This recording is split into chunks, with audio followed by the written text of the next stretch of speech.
It's all about helping our Father in Heaven's children learn and understand and make choices that will draw them closer to their Father in Heaven.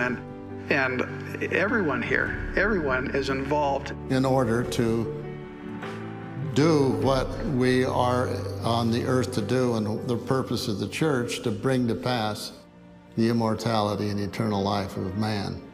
And we do that one by one, and we're a little handful of God-fearing people that know about the restoration, living in a world of 6.5 billion. We gotta be really good. The first principle of everything that we do, whether it be in business, whether it be in lifting the poor, is faith, because faith moves mountains. Anything we're looking at is about moving a mountain. But if people can't believe through the Lord they can move a mountain, it's going to be hard for them to ultimately get to where the Lord needs them to get.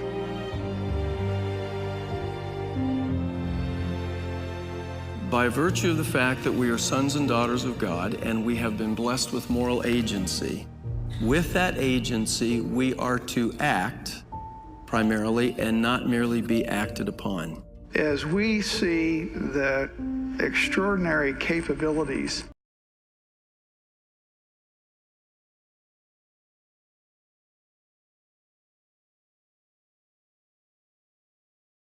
an independent church all across the world where everyone takes their own weight. Seizing the initiative and taking strides to accomplish things that we've never done before. You teach people how to be an industrious people, it will change their home life, it will change their church life, it'll make them better bishops, it'll make them better everything. Men should be anxiously engaged in a good cause and do many things of their own free will and bring to pass much righteousness. We live in a world that is more and more complex. And because of the growth of the church, there is a complexity we have to deal with. When you think about the simplicity of the ordinances and the ability to share the gospel, I'm not so sure that we can keep things too simple. This simplicity is a very fundamental element in the success of the church. Where do we need temple quality, and what are the other levels? And if you believe that everything has to be at that level, then we have not taught you right.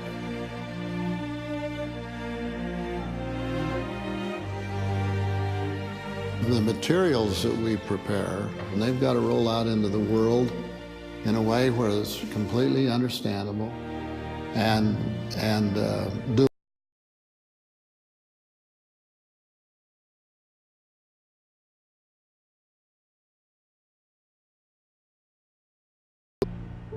And expects us to achieve much more than we sometimes think we can.